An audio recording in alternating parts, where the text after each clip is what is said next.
Give a wonderful outside-the-box welcome to the very funny Mr. Al Barrie! Oh, hello, lovely people. Hello, thank you very much. I shall start my set as Carl relaxes with a quiet pint of Monk's Wank Bank. Now, my name is Alistair. I have no popcorn whatsoever. I don't believe it. No, I don't. I'm afraid it's against health and safety regulations. Many of you may be watching as we speak, thinking, why the fuck is he still wearing a face mask? Now, Yeah. I mean, some of you more conscientious ones will be going, Jesus, how powerful is this new variant? Can it operate? Google Chrome from what appears to be some sort of Swedish sex sauna? No, ladies and gentlemen, it's very simple. The reason I'm wearing the mask, very simple, is I've been a professional comedian for over 20 years now, played all over the world to, I think, a reasonable standard, made my living for 20 years.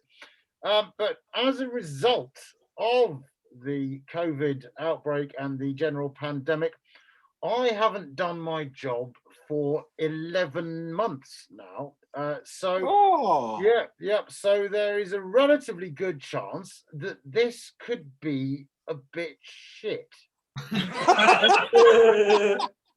So basically, I don't want you to know what I look like.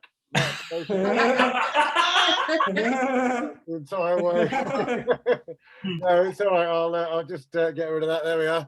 Look at you people all paying money to watch the man. That is genuinely the first time in a 20-year career that my face has gotten an amount of cheers from the audience. Oh my God, the bald man's revealed a ginger beard. How terribly exciting.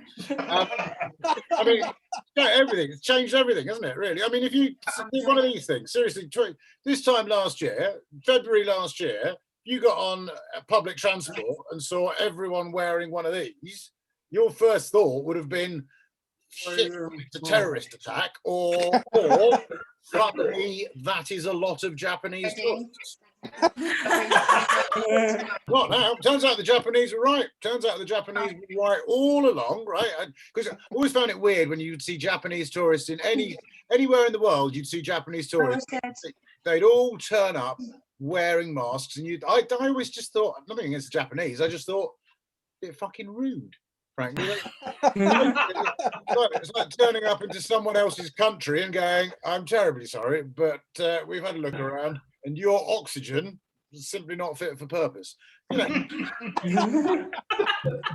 always thought that was a little bit out of order. I never turned up at Fukushima with a Geiger counter going, guys.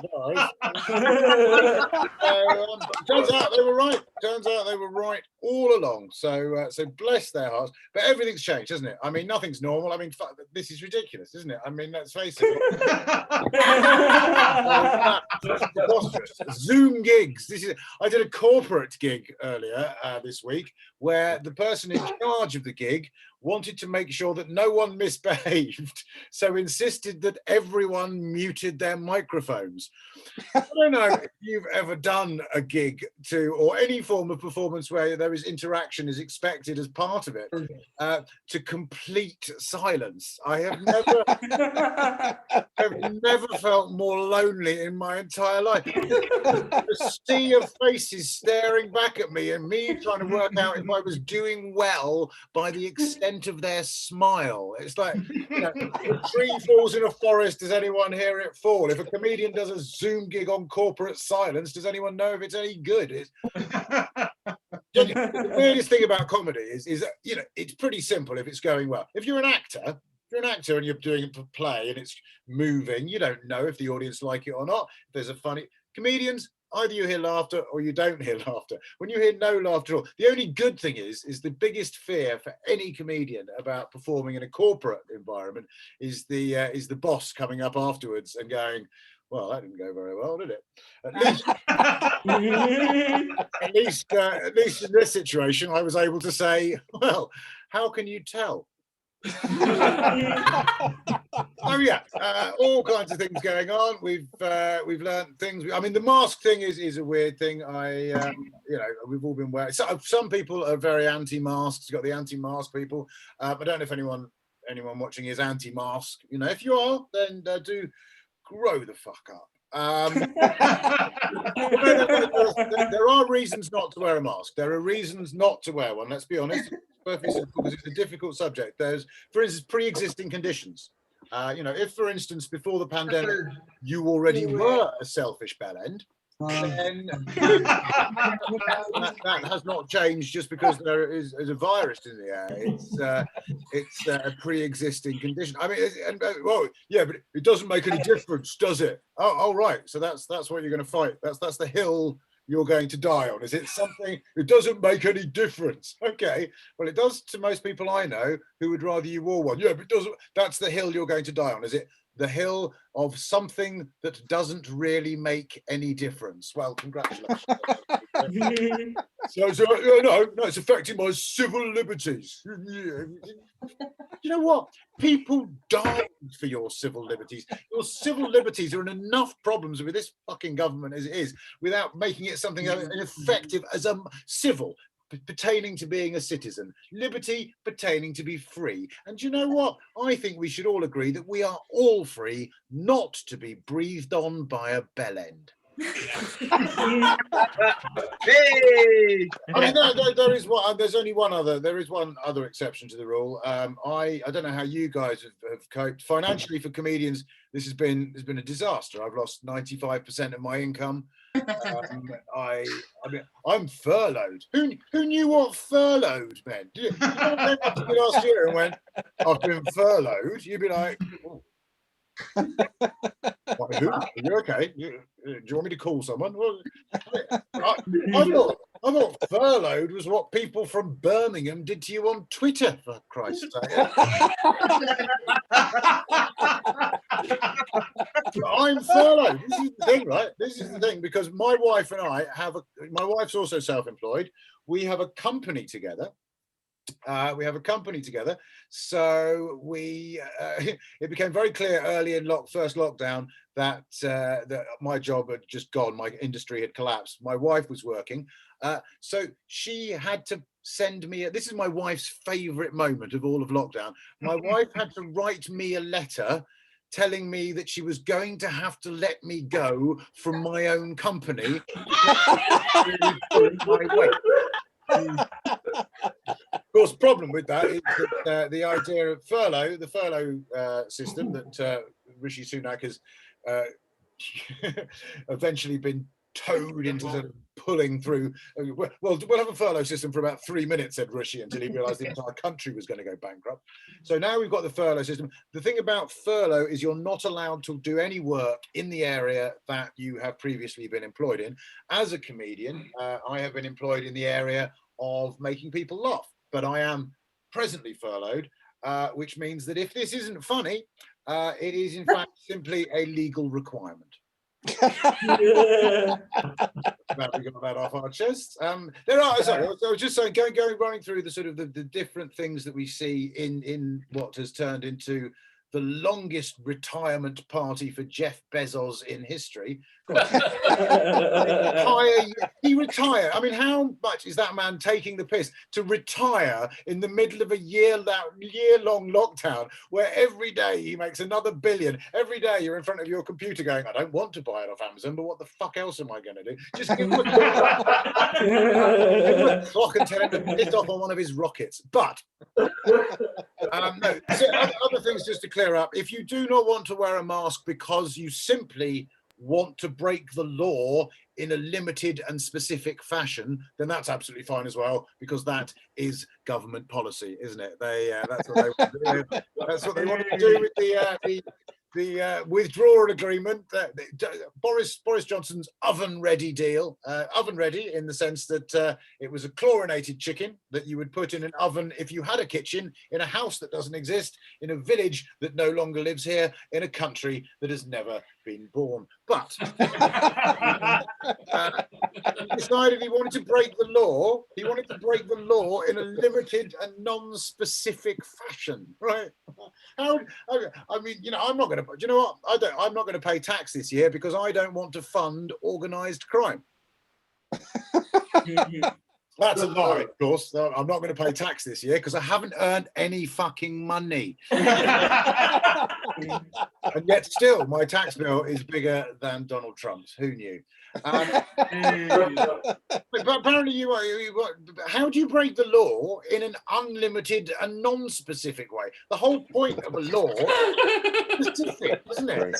You ever been caught speeding and you've been pulled over and the cop's gone, well, I'm sorry, sir, but you were doing 50 and a 30. And you go, sorry, it's a fair cop. Well, no, it's not just that, sir. But unfortunately, in this area, we have decided to apply the law in an unlimited and non-specific fashion. So as well as the speeding fine, we're going to have you done for a couple of lights out of the back, even though you haven't, the Hatton Garden jewellery heist, the Iran 1979 to 1981, and the Great Fire of London.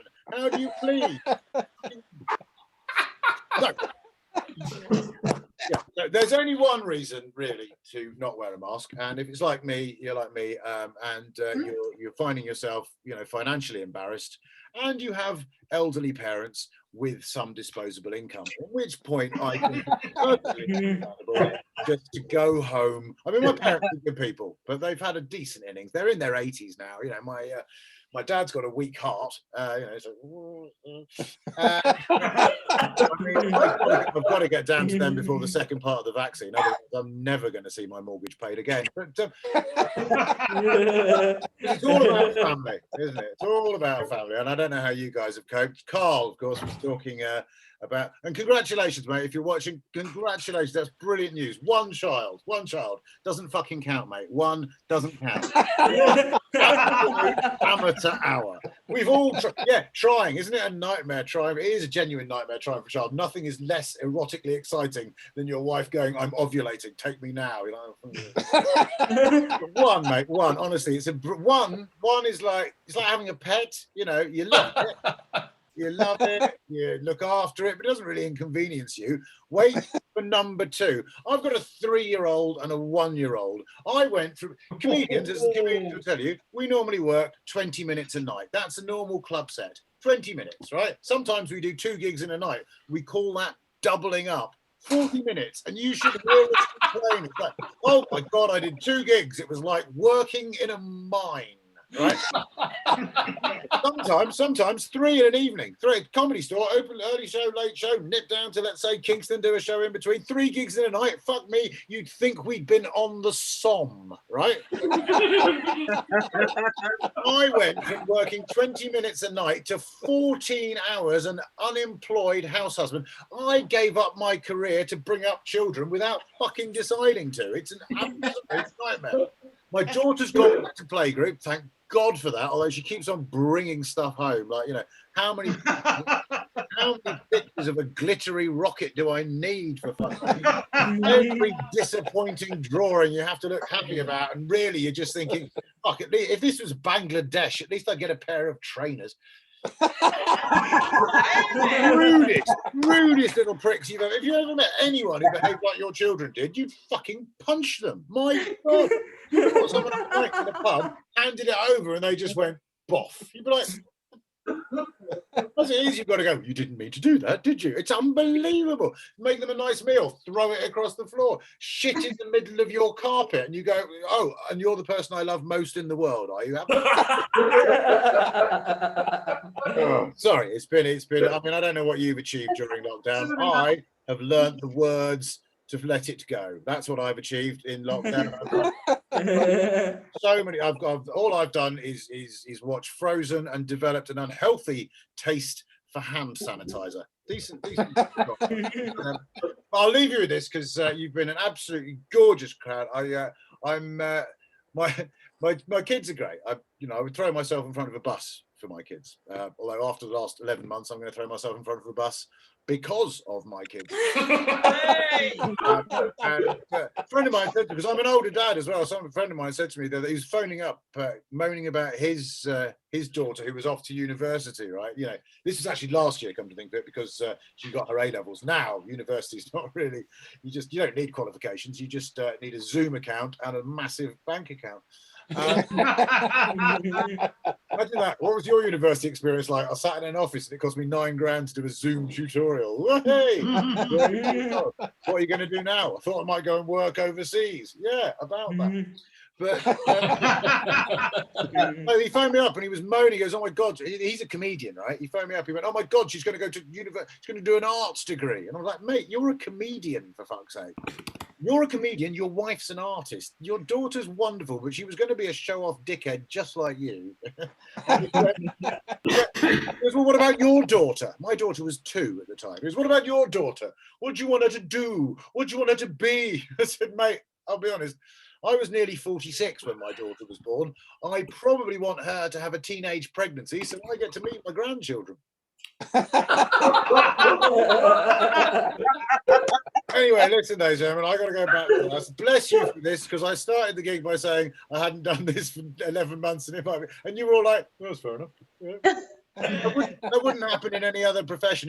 If heaven forbid you actually managed to get on an aeroplane tomorrow, got on the plane, and the pilot came over the tannoy going, "Hello." Guess what? I haven't flown one of these things for like 12 months, but you never